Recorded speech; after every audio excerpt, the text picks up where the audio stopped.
I think that one of the things that I'm acutely aware of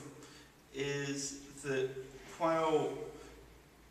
those who take funeral services within priority areas may not necessarily have more funerals than other people,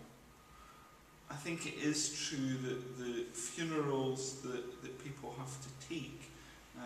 are often even more traumatic than would be the norm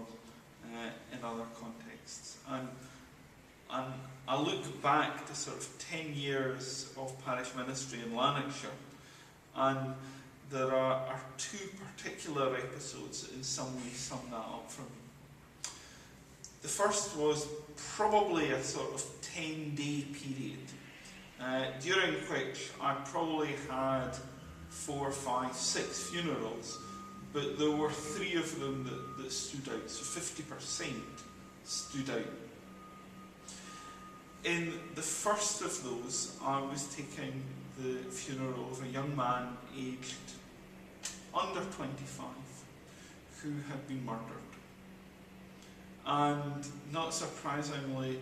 the church was absolutely packed with other young people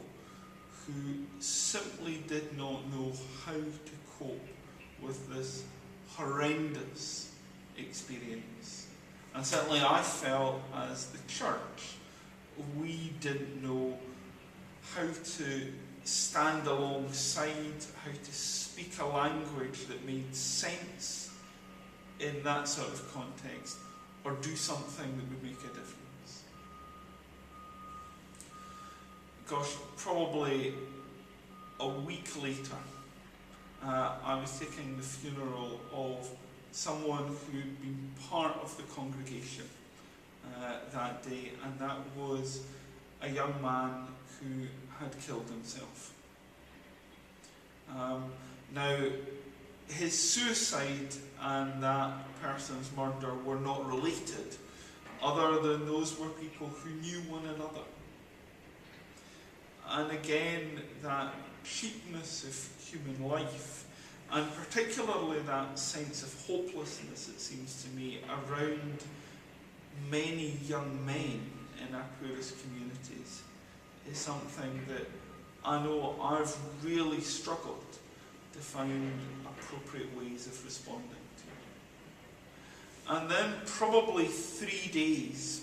after that second funeral service, there was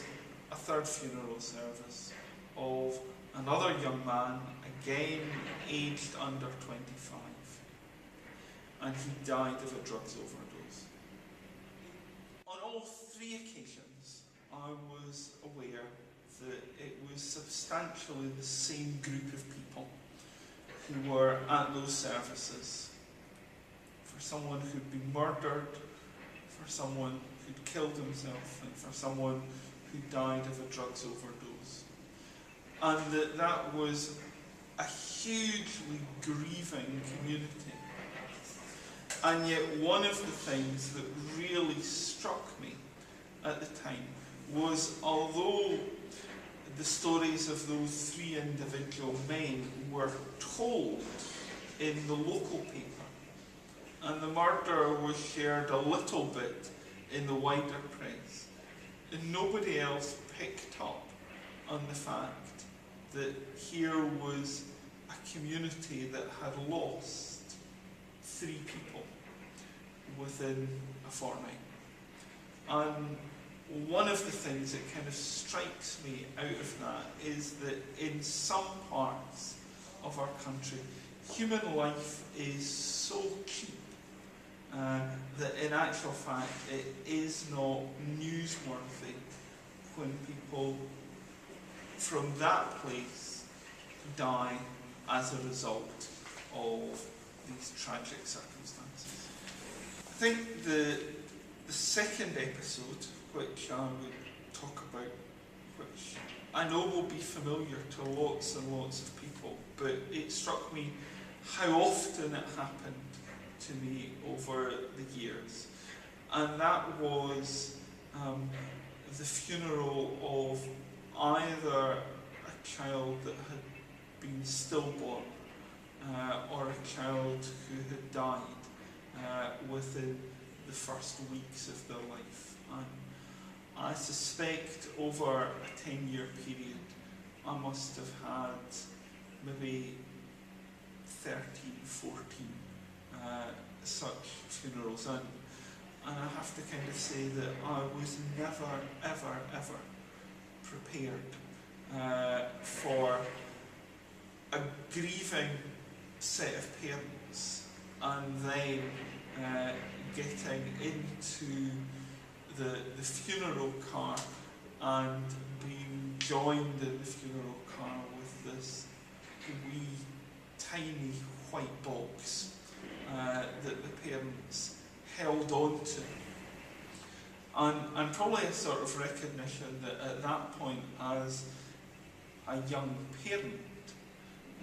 myself, that not only were you deeply grieving for those who were suffering horrendously, but that you could not be involved in something like that without actually thinking what it would be like if that was your experience rather than someone else's experience. And one of the things that I discovered over the years of having to take those services was that if I did have such a funeral service, then I absolutely then needed to say that I couldn't do anything else that day. If there were other things that I was meant to be doing, I just needed to phone folk up and cancel them, or just not go to things. And I would kind of try, not always terribly successfully, but try and sort of hold myself together for the family. And then I would go back to the house with them or whatever, and then later on that day I would just go back to the graveyard, and I suspect on a number of occasions would just almost break my heart at this loss of human life, and to struggle to make sense of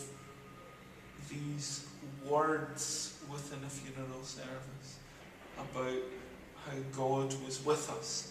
at times of death, and about how children were first in the kingdom of